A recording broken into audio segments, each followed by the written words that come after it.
now. As we move through our practice, I'm going to spotlight me. And again, I'm happy to do some practice or some questions at the end of this as well. All right. All right. So go ahead and take a comfortable seat on your mat. I'm going to come back here.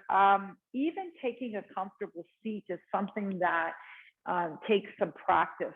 I like to use it's kind of like a beanbag seat. You can use your block, you can use a pillow, anything at all that makes you feel a little higher than your hips. So my hips are higher than my knees. I actually have a better chance of maintaining a tall spine. So I'm just going to situate my sitting bones on the ground. The higher I am with my hips, the easier it is for my knees. If that's not cool for you, then sit like this. It's okay. This is not about sitting in a place that is uncomfortable. It's trying to get you to a place of calm. So if you're crossing your legs and they're up here and you're dying, stop doing that. Just sit comfortably. Okay, whatever that is for you. I am going to cross my legs and sit in a cross-legged style. And I'm going to roll my pelvis slightly forward because I want my hips to come a little bit forward. And then I'm going to draw my shoulders back and align them to my hips. Our hands are just going to float onto our legs. And I'm going to ask you to just close your eyes down or look down. And as you do so, I want you to bring attention to any tension points in the body right now. Perhaps in your forehead, maybe in your jaw, perhaps in your shoulders, maybe in your lower back, maybe in your knees or your hips. Just give attention to that tension, whatever it is. When we ignore the calls of tension, we actually end up focusing on them more. So focus on those places of tension. Imagine just giving a little nod to them and saying, yeah, I got you. I feel you. I know you're there. And now I want you to draw attention to where your breath is coming into your body, likely through your nose or through your mouth. And imagine your breath as you inhale coming through your nose, through the crown of your head, into the top of your chest and into your belly, and then down to the pelvis. And as you exhale, let your breath follow your hips to your legs to your feet. So it becomes this one stream, inhaling from the crown through the throat, the chest, the torso, the hips, and then exhaling from the hips to the legs to the feet. Inhale and exhale. Keep the stream open. And as we do this, we come into this conscious mind of breath, body, breath, body. One more time into this flow. And the next time you come into the feet, just stay where you are and return to your natural breathing. And all I'm going to get you to do is just rotate on your pelvis. So just rotate your hips in one direction. Make it small to start, and then increase that round gathering of hips, shoulders, rib cage, and then slowly turn the direction to the other side. If you ever find yourself in a long drive or sitting at a desk for too long, this is a great exercise to just even move the hips. Start getting the motion of the pelvis and the top of your thigh bone happening. Good. And the next time your spine is over your head, just pause here. Draw your chin all down to the top of your collarbone. And as you do so, feel that little tug behind the neck, behind the ears, down through the top of your shoulder blades. And then take your chin and just roll it over to your left side as your left ear reaches your left shoulder. And then roll back to center and pause here. I want you to follow the striations, the neck, the head. Bring your right ear to your right shoulder and pause. And then come back to the chin and collarbone. And the next time your left ear rolls to your left shoulder, pause here, and then take your right hand and extend it out. As you push the right hand out, let your fingertips draw themselves a little further back, and then just take a look under your armpit. Can you sense the difference in the back of your neck all the way down, right behind the ear to the top of your shoulder? This is a place of a lot of tension for many. Good, and just roll your chin back to center. Let your right hand come back, and then roll your right ear to your right shoulder blade. Pause here. And then from here, the left hand moves away. You can bring the fingertips to the ground. And then turn your gaze down under your right armpit. Feel that little tug in the back of your neck, right from the base of your skull. Experimenting just with the tension in the head and the neck. Relax your jaw as your chin rolls back into the top of your collarbone. Inhale and lift the head and chest upwards. Let your eyes flicker open if they're not already. And then roll the belly forward and back and come into a seated cat. So the hands are on the knees. I'm drawing my belly button to my spine, articulating the vertebrae in my spine, and then draw your belly forward and look up. You're going to do this 2 or 3 more times. As we do this, I want you to think about every space between your vertebrae. Okay, in the middle, the upper, and the lower. The next time you come back, stay here, and then move the body forward one last time. Bring your hands to the center and just take your hands all the way forward and roll yourself up onto your knees. And as you come up onto your knees, I want you to just come and kind of take the long side of your mat. Fingers are super wide here. So when we look to come to the ground, we want to spread the weight evenly over the entire hand, not just the wrist, but the knuckles and the pads of your fingers. And now take the belly and draw it all the way up. You're coming into a cat again, and then drop your belly down and look up. So a little more freedom here of the shoulders, of the hips. Just keep coming in that slow motion cat and cow. The next time you're in tabletop, just stay there.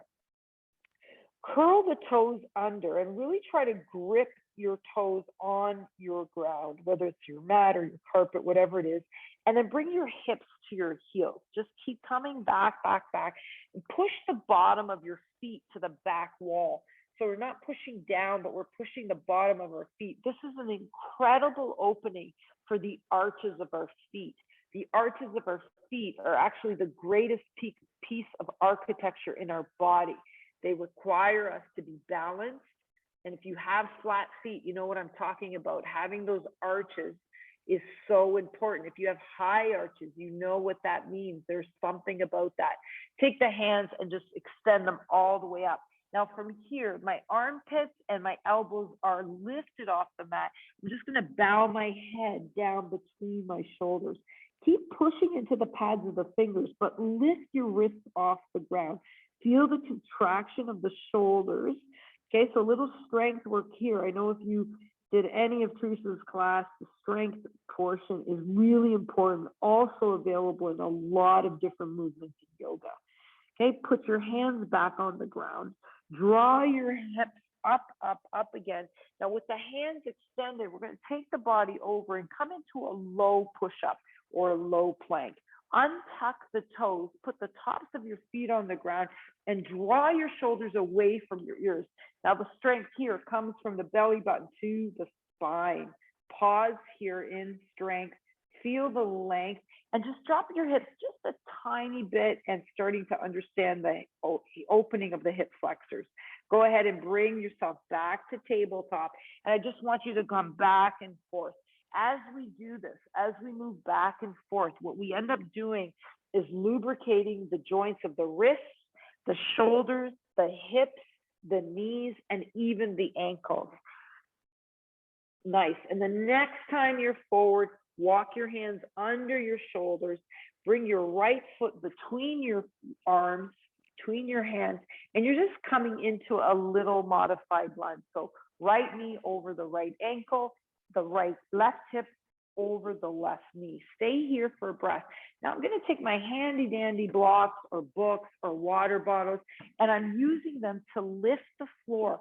So I'm not scrouched down and onto the top of my thigh, but I'm actually quite high and lifted. And now I'm going to take that movement back and forth here, actually penetrating and drawing a little more lubrication into the hip, the knee, and the ankle. The next time your knee is over your toe, I want you to stay there. Okay, so as the knee comes past the toe, the lift with the blocks or your water bottles or your books, draw yourself up, up, up. Now I'm drawing a big, deep stretch in the hip flexor. This is the place that really gets short when we sit, when we cycle, when we run. From here, take the back foot and just lift it off the ground. Hello, quad stretch. So I'm not even using a strap here. It's not a big articulation of the thigh, but it is giving us that momentum through the front hip flexor and the quad. Stay here for a full breath, using the blocks to lift the chest, and then bring that toe back down.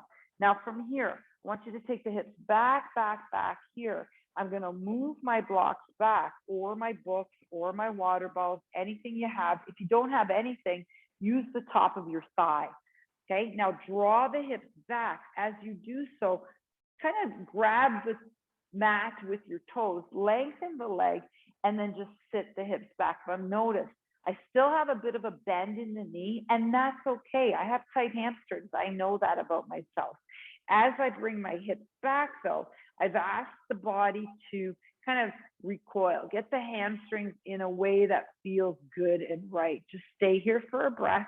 Inhale and lift. Exhale, sink back a little further. Good. So this is kind of a half split pose, or Hanumasana is what they call it.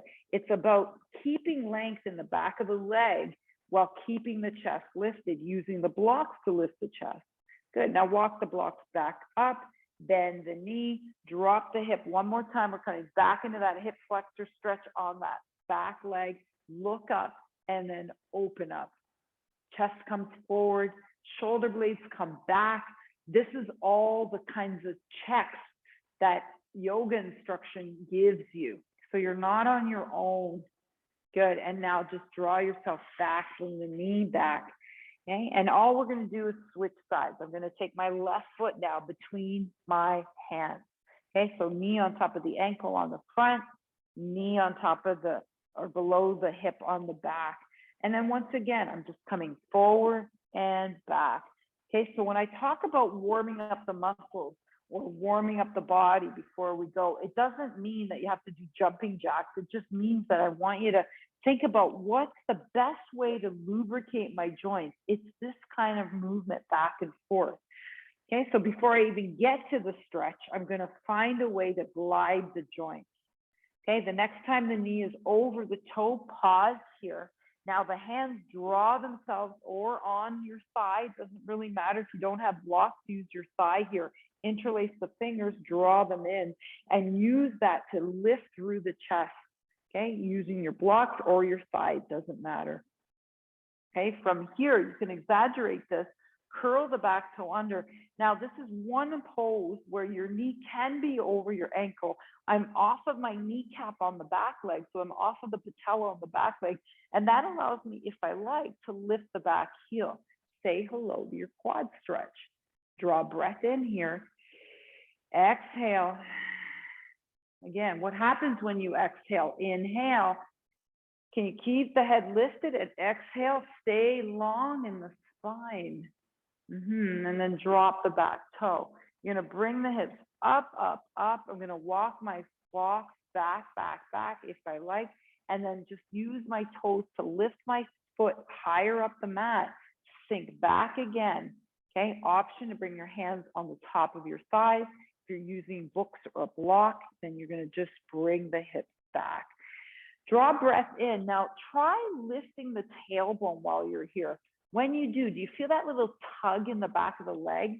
Okay, that is the insertion point of the hamstring. Okay, and it draws attention. It gives a little less. Another breath here. Exhale. Nice, bring the toe down. Walk your blocks back into center. Now bring that knee back under, or sorry, above the ankle. Curl the back toe under, lift the knee off the ground. You're gonna bend the knee because when we come from the back, I want the energy of the earth to allow me to step forward into a forward fold. I'm gonna face the camera here. Again, nice option with water bottles or books or pillows or blocks, fingertips, lift the earth. So now my forward fold is really about just that forward fold into the torso. Do I need to touch my toes? Absolutely not. Can I bend my knees a little bit? Sure. Can I walk my blocks out further so that if I lift my hips, I can extend the crown of my head from my tailbone? Hi, cat. No, you can go now. There's always a little entertainment in yoga. They know, see, cats, dogs, they like to be around you. I'm gonna walk my blocks a little further or closer to my feet. From here, once again, I'm gonna take my hands on my shins, so that's something you can use instead of your blocks. I'm gonna take my hands to the top of my thighs. I'm gonna pause here, and then I'm gonna push into my feet and root to rise. Take the arms, draw them all the way up, up, up. Here's tall mountain. Okay, so in tall mountain, fingertips are pushing upwards, but my feet are grounded and pushing down. Keep your feet pushing down. Grab onto your left wrist, push into your left foot more, and take that side bend. As we do this, we open up the accordion of our rib cage, the intercostal muscles of our ribs, mostly. Okay, when we're running, we don't want this constricted. We want that openness. This is a beautiful way to teach the rib cage to expand. Good, come back to center, switch the grip. So now my left hand holding onto my right wrist, push down into the right wrist, and here's that side bend. Now, if you're not pushing down into the right leg, then you're gonna maybe take that into a strenuous side bend. Here I'm being very specific about pushing the right foot down and keeping the right rib cage up and open. Another breath here. Exhale, come back to center. Draw your hands back to standing Tadasana. Here's a lot of strength here. Okay, now from here, I'm gonna bring my hands to my hips, a very powerful pose.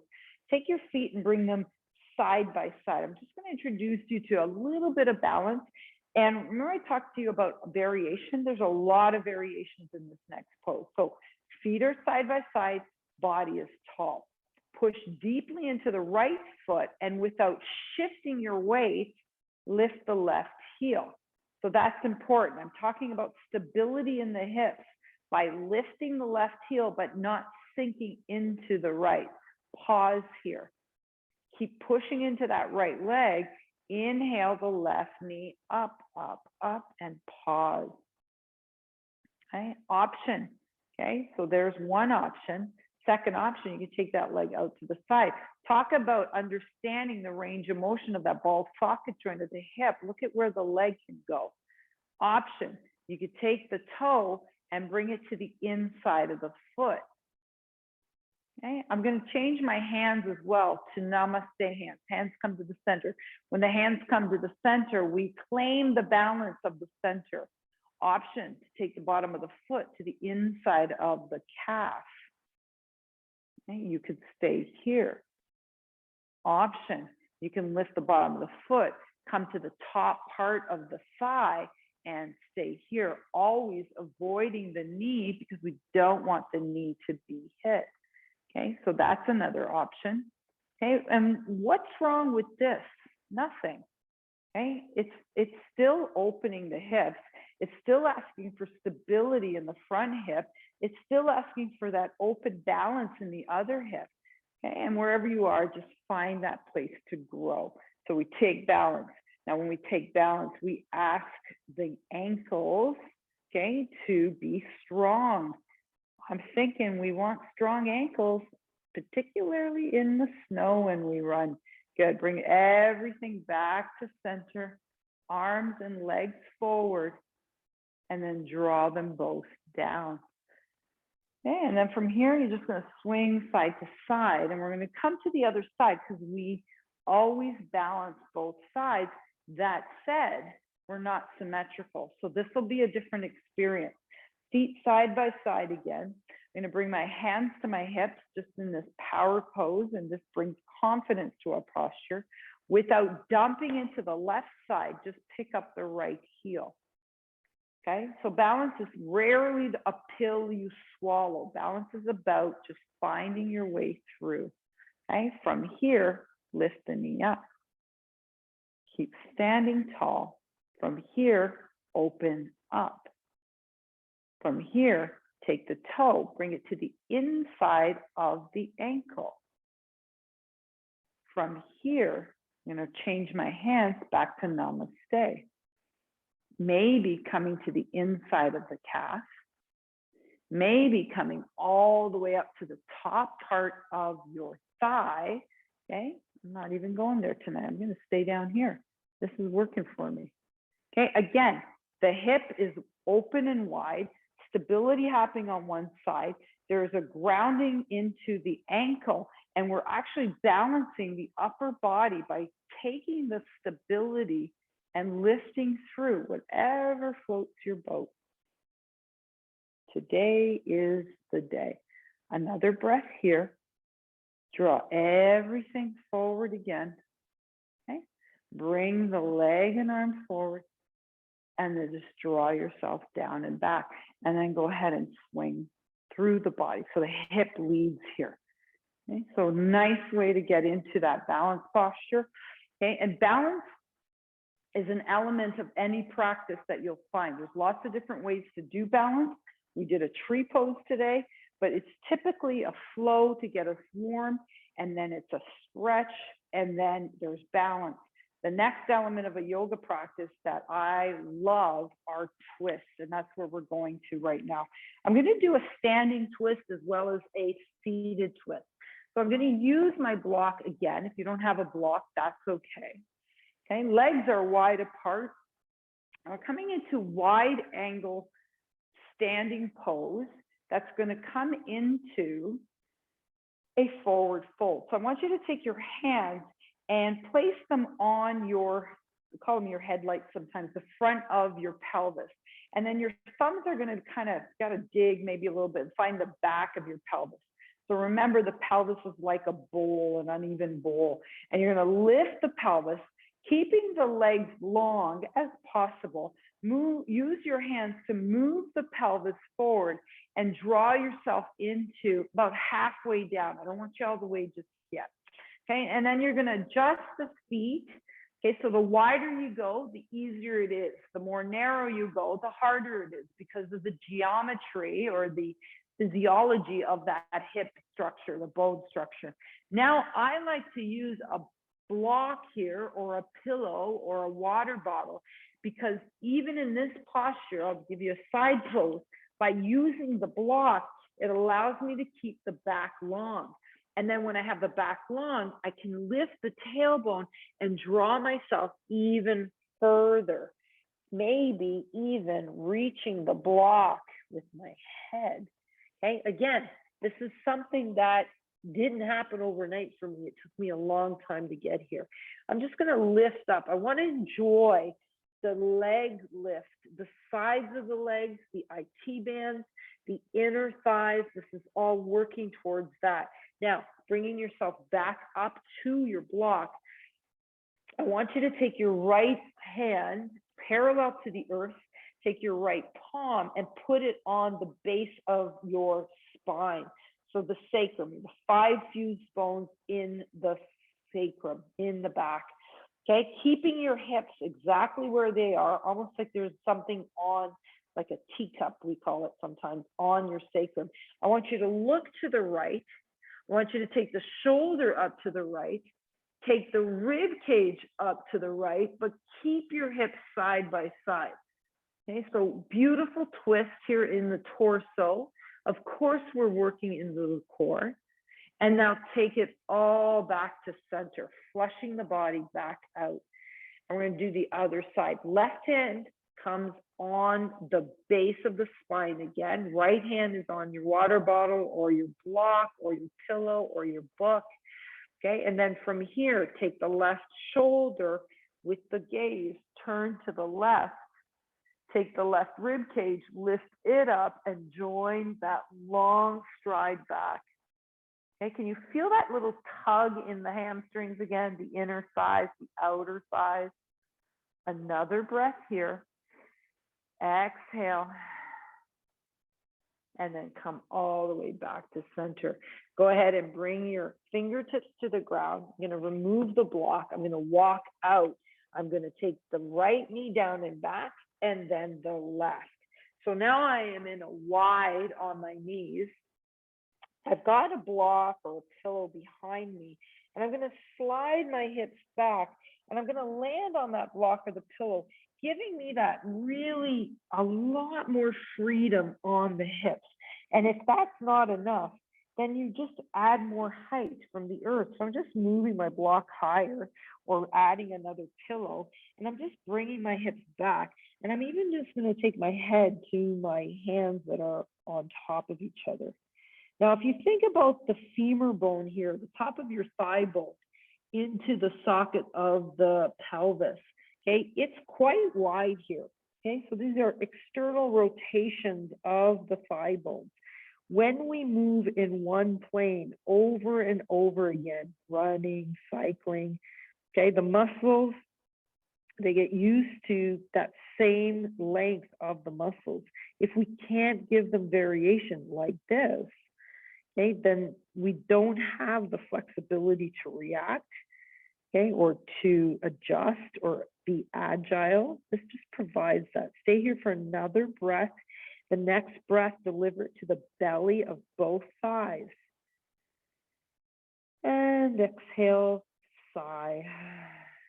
Nicely done. Okay, you're just going to prop yourself up, up, up. Take your time. Take your time. Notice I'm sitting on my block, so I'm high up from my hips. My knees are wide open.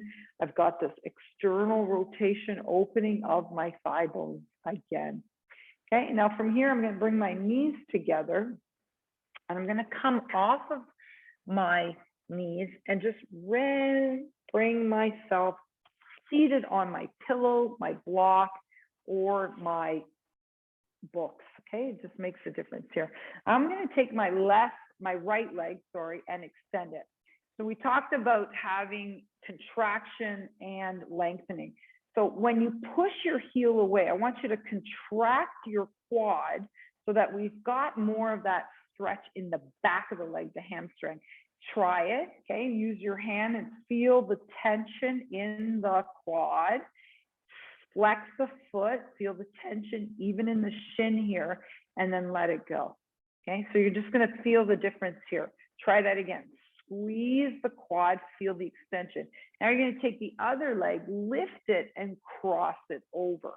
Okay, now it's important that you land that foot on the ground. If you have to put the foot a little further out, that's okay. I'm going to bring it as close to my body as I can. And I've got my sitting bones neatly placed on my block. Okay, now I'm going to take my opposite hand to my knee. Now, sometimes yogis, you'll see them taking their elbow to their knee. What happens there is we round the back and our ability to twist is stunted. We can't get very far here. If I hold on with my hand to my knee, okay, and I lift through the crown of my head, twists have three places: rooting down, lifting up, and then twisting. So I'm holding on to my knee for stability, fingertips to the ground like a little tree frog. Inhale, lift up. Exhale, twist and turn. The belly button comes to the back body. You have your head come back. Check out the bottom leg, the long leg? Did you let it go? Can you bring the tension back in? When you do that, did you notice how high you became? Okay, how high you came off of from the crown of your head to the ceiling. Relax your face, important. Okay, now you're just going to take your head and turn it over to the other side. Okay, and now in this position, can you just kind of live in your spine for a moment? Imagine the S shape. Imagine the flexibility you are providing at this moment in your spine. There's a yogic saying to say you're as young as your spine is flexible. I like that saying. Bring the head center. Now, you're going to take the foot in the hand. I love this movement. Take the other hand to the outside of the thigh, lift it, and then just move it. Okay, and you can get pretty aggressive with this. The thigh bone will not come out of the pelvis, but you are just moving it. I love this movement. This is a great one after a run. Good, and then release. And just give both legs a little bit of a little shake. We're going to the other side. Left leg long, right knee comes in, sitting up nice and tall. Flex the foot and extend the leg. Feel the quad, okay? So the quad is going to be contracted to lengthen the hamstring, and then take that leg and draw it over. This alone will open up the outside of the thigh. This is an internal rotation of the thigh bone as opposed to external like we were in child's pose. So this internal rotation is, again, more variation. Hand to the top of the knee or right in front of the knee. The right hand comes beside you like a little tree frog. If you have another block or a book, you can even use that. Inhale, lift up, root down. Inhale, root down and lift, and then exhale and turn over. Look over the shoulder, relax the face. Pause here. And then take the head and turn to the other side. Again, is it a wonder? Isn't it a wonder to notice how the spine moves like a rotisserie? There is a magic here. Feel it. Your body, the body human. And let the head come over first. Release, come center off. Take the knee, take the foot, lift it up, and give it some love. Okay, so some pretty basic postures. Basic doesn't mean easy. It means that they're kind of the base of other movements. And I want you just to kind of give yourself a moment to think about that. You've gone through quite a few movements here. And now I'm going to ask you to take your final posture. One of my favorites, it's called Shavasana. So go ahead and give yourself this moment of recovery. So I'm going to ask you to get down onto your back and get as comfortable as possible, If you have a blanket, that would be nice. If you have even a cloth that you could put over your eyes, that would be nice. And for some, this is actually the hardest posture.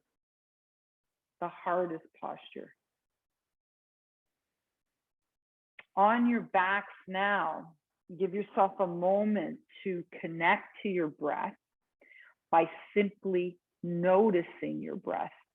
How does it come in? There's a coolness to it. What's the temperature? What's the frequency?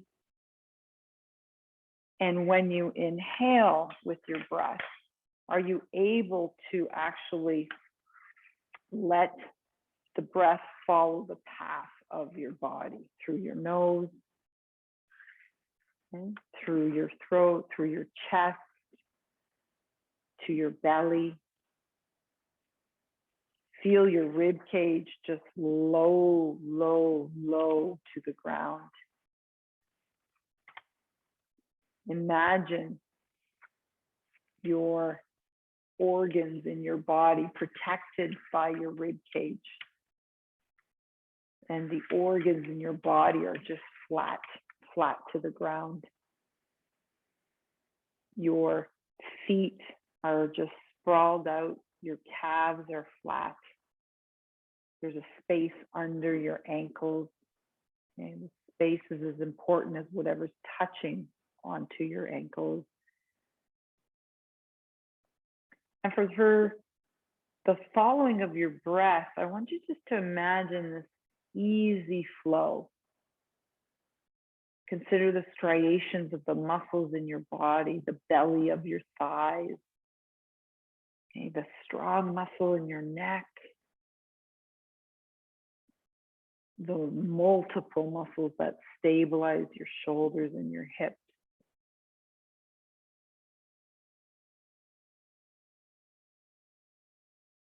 In your mind's eye, pay attention to what you see behind your eyelids, the colors, the shapes, what it is you hear, my voice, perhaps the hum of some mechanical thing, maybe the buzz of chatter.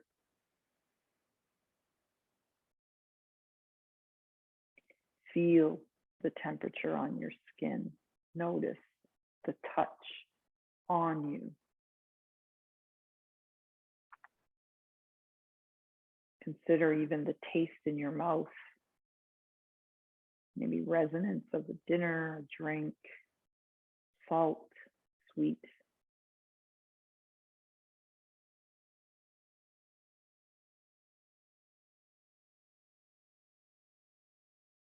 Breathe in, breathe out. And as though you're saying this yourself, I am breathing in, I am breathing out.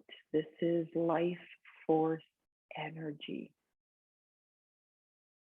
That which fuels us always. And just imagine the internal senses now and how they shine outward as we reach to more sensation. And just begin to stir your body in a way that feels deliberate, mindful. And when you're ready, go ahead and take your arms over your head. Make north and south happen with your body so that the legs are as far away from the feet as possible. There's a length here that your body quenches. And as you exhale, take your arms, wrap them around your knees as they come into your body, and just hug them closely like a little ball that feels good and right wherever it is. And then slowly grab the backs of your legs. Give yourself a little massage on the hamstrings again. Be mindful of your body without lessening anything.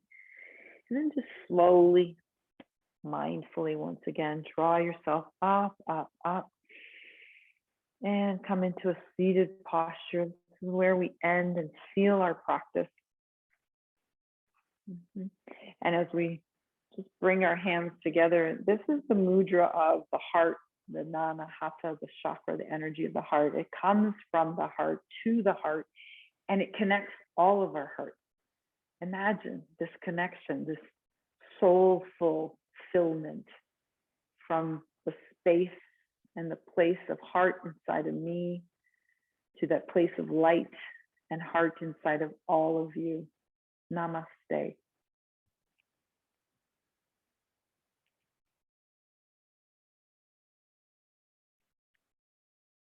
Thank you so